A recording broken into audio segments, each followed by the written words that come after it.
What if I told you that in a few years' time, your convictions are going to change if you don't stick to Bible study? Believers sometimes approach studying the Bible as a hard work. But in all sincerity, studying the Word of God, reading your Bible, is a way to get yourself always updated and acquainted with the will of God for your life. You see, understand that as your body has an appetite, a longing, and a hunger to eat physical food, so does our spirit have the appetite and longing to eat spiritual food. Imagine this: for 1 week, one full week, you were not eating well. Maybe you were eating once in 3 days. Imagine how lean you will become. Imagine how dried you will become. Imagine how pale you could look. Imagine how weak you could look. That is exactly the way it is when you stay away from the Word of God, when you stay away from eating the spiritual food that is meant for you to strengthen your spirit, the Word of God. You become spiritually weak. You become pale, lean in the spirit. Your strength, your discernment wanes. I'm telling you the truth. The Word of God is life to our spirit. Matthew chapter 4, verse 4. The Bible says, "Man shall not live by bread alone, but by every word that proceeds out of the mouth of God." What it means is that man, as spirit, soul, and body, will not survive by physical food alone, but that man, as spirit, soul, and body, complete component of man, survives also. In fact, that the Word of God is needed for the survival of man. If physical food does good to the physical body, spiritual food does good to your spirit man. And there is no way you can survive completely without the Word of God. Listen to me. Listen. You must understand that the Word of God, studying the Word of God, reading your Bible should be a spiritual culture and habit that you must imbibe. I don't discard the fact that sometimes it could look very tiring, boring for those of us or some of us that really gets to try to study all through the scriptures. Maybe from Genesis you are journeying to Revelation, so you could get to some certain uh, parts of the Bible and it becomes boring. But you see, apart from the fact that you are studying the Word of God to learn from God's Word, to understand the will of God, the mind of God for you per time, it also instills discipline. Even when you are studying those parts you think are boring, understand there is a purpose, for which they are there. There is a purpose for which everything in Scripture is documented. The Bible says all Scripture is given, is inspired, breathed by the Spirit of God, and given to us for doctrine, for correction, for reproof and instruction in righteousness, that the man of God, that's the believer in Christ, might be thoroughly furnished. Are you understanding? So all the scriptures, they are important. They are important to study. All right? But this morning, I'm going to show you some ways that it can become easier for you. Because sometimes it's hard to journey from Genesis down to Revelation consistently and holistically, reading line by line, precepts or precepts. Sometimes it's hard. So this morning I've created a module that I will share with us that could help us to study. All right. The man in Christ cannot flourish spiritually without paying attention to the Word of God. Why the Word of God? Because it is the heart of God. God has communicated his heart to us in his word. All right? And then someone could say, "Oh, but the Bible was written by white men." The Bible was not written by any white man. The Bible was not written by any white man. The Bible was written by about 40 authors across a span of 1,500 years. And these people were not at the same place writing. They were at different times, in different places, documenting their journey with God, which came together to become the canon of Scripture. And it is not time yet for me to go into that, but there will be a topic, a class that we're going to have where I would dig deep into this thing much more. But understand that the Bible was not written by a singular person. The Bible was not written by any human being sitting down and then constructing from Genesis to Revelation. No, it was the Holy Spirit. That word inspired is the word breathed. The all scripture is inspired. It means that all scripture is breathed, given to us by the Spirit of God. It was the Holy Spirit that breathed upon the patriarchs, who wrote as they understood by the Spirit, who wrote as the Spirit gave them understanding. For God, who at sundry time and in diverse manners spoke to our fathers by the prophets. So it was through these prophets that God communicated his heart to our fathers in the Old Testament. And as God was speaking to them, some scribes were busy writing down, and some of them also were writing down the things God was saying and their dealings with God. That is what we have as the canon of the Bible today, the canon of the Scripture. So we see that the heart of God has been documented in his word. His dealings with our fathers in the past, documented. Why? For our learning, for doctrine, for our learning, for reproof. The word reproof is for evidence. So that as we study the word of God, we see the evidence of what God has done over the time. For instruction in righteousness, for correction, So as we read the word corrects us. We don't correct the word of God. As we read the word of God, we are instructed.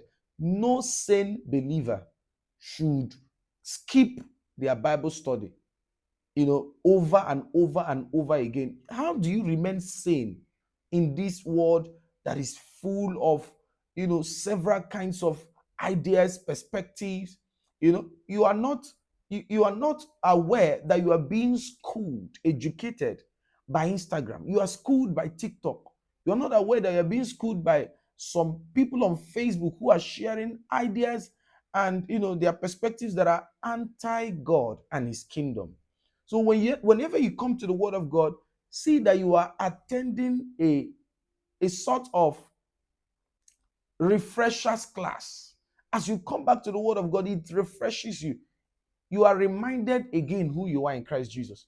You are reminded again, you are refreshed again of the purpose of God for your life, of the will of God for your life. Right? That is the relevance of studying the word of God. That every time you come back to it, you are refreshed. Your mind is renewed. Romans chapter 12 verse 2. Be not conformed to this world, but be transformed by the renewal of your mind. Joshua chapter 1 verse 8. This book of the law shall not depart out of thy mouth, for you shall continue to meditate upon it day and night. Look at that sequence. Day and night. If God instructs you to meditate on the word day and night, then there is something he knows, he sees, that you may not know and not see, that has made him instruct you in that way. He's an immortal. We serve a God who knows our end from the beginning, and he's instructing us. Apostle Paul gave an instruction to Timothy. He said, until I come, give attendance to reading. Give attendance to reading. Give attendance to reading. He said to Timothy, study to show yourself approved, a workman that needs not to be ashamed, rightly dividing the word of truth. Jeremiah chapter 15 verse 16, Prophet Jeremiah said, your word have I found. I ate of it, and it became joy to my soul. The word of God should never ever, you should never ever be far from the word of God. All things were created by the word of God, and all things are sustained by the word of God. As a believer in Christ, you are sustained by his word. In the beginning was the word. The word was with God. The word was God. The same word was in the beginning with God. All things were made by him. Nothing was made that was made outside the word. The word of God is the heart of Christ communicated to us. The word of God is the will of God spoken to us. The word of God is the desire of God engrafted into books and paper, so that as you read it, you will see what God sees. You would hear what God is saying. You will do what God has willed. Now, I'm going to conclude by telling you this.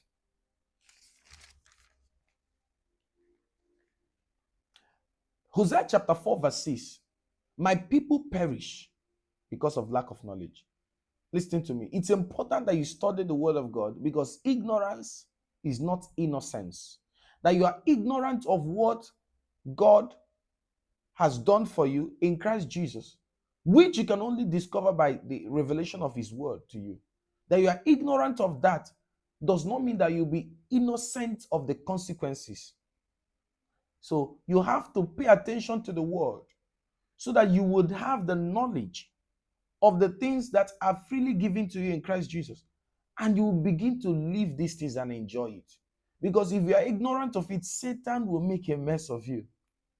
It's not just I will pray, I will pray. If I don't pray, Satan will make mess of me. I will study, I will study. If I don't study, Satan will whine you. Are you hearing what I'm saying? This is going to make mess of you. Don't play. You know? Glory to God. Glory to God. No, but you shouldn't play with the word of God. Never. Some people tend to, create a disparity and then try to make some people say, oh, I love prayer. I pray more than I study. Oh, I love studying. I study more than I pray. Listen to me. Listen. Every time you pray, the Spirit of God will direct you back to the word. And every time you study the word, the Spirit of the Lord will spur you up to pray. There is no prayer is more important than Bible study, and Bible study is more important than prayer. There is nothing like that. There is nothing like that. You are sustained by these two elements. Prayer and Bible study, they are part of our devotion. They are major. That's the major part of our devotion. And every believer who understands what God is doing with them cannot think like that and not say, oh, prayer or Bible study, I love to pray or I love to study. It doesn't make sense. Like I said, if you study, you will pray. And if you pray, you will study. Especially if you study the right way, you will pray. And if you pray the right way, you will study. Okay? So the word of God establishes our convictions and not the culture of this world. All right? That's number 2 relevance of Bible study now. I said number 1 is because you need knowledge, because ignorance is not innocence. Number 2, you need to study the word of God because it establishes your convictions and not celebrities. Celebrities are not supposed to establish your convictions. Your favorites on Instagram and TikTok, they are not the people who are supposed to establish convictions. The culture of this world, the culture of this world is not what is supposed to dictate how you live your life for you. So you study the word of God so that your convictions are established, so that you know what the will of God is for your life. Number 3, you study the word of God so that you can grow up spiritually. I just have to outline them for you. You study the word of God so you can grow up spiritually. 1 Peter chapter 2, verse 2. Desire the sincere milk of the word of God that you may grow thereby. There is no growth in the spirit if you're not eating the word. I have found your word and I've eaten it. Man shall not live by bread alone, but by every word. Every word. What do you do with bread? You eat bread. So Jesus was saying the way you eat bread, if you must survive, you must eat the word. The way you eat physical food, you must eat the word. It must be sweet to you. And in the days when you don't feel like, apply the discipline. Stay there. Just keep reading it. The number 4th reason why you must study the word of God is because it updates your mindset. It is what transforms your life. The renewal on a daily basis is what causes the transformation. Are you hearing what I'm saying? That is what causes the transformation. Listen, Our lives are largely influenced by what we see, what we hear, and the people around us. And if you keep living your life being majorly influenced by social media, majorly influenced by friends, relatives, people at workplace, majorly influenced by everything around you except the word of God, your convictions are going to change in a short time. I tell you the truth, all of a sudden, there is no need to give. All of a sudden, there's no need to go to church. All of a sudden, you don't see any need for preaching the gospel. All of a sudden, the Holy Spirit becomes a myth to you. I'm telling you this. Take your Bible study seriously. Take your Bible study seriously. In your word, I have found life. In the word of God, there is life for you. In the word of God, there is life for you. That is where the transformation is. God has blessed you. This is 30 days of transformation. And I'm telling you to follow us on this journey for 30 days, and your life will never remain the same. And if you have not liked, shared, and subscribed, I want you to please subscribe right now and share this video with someone who needs to hear this. And also click the like button. If you don't mind, turn on the notification bell so that Instagram will inform you every time we're live and whenever we upload new videos. And finally, I would love you to drop a comment while in the live chat and even after the live streaming is over, so that more people can get to see this video and get blessed. You know, I love you, and I'll see you tomorrow. God bless you.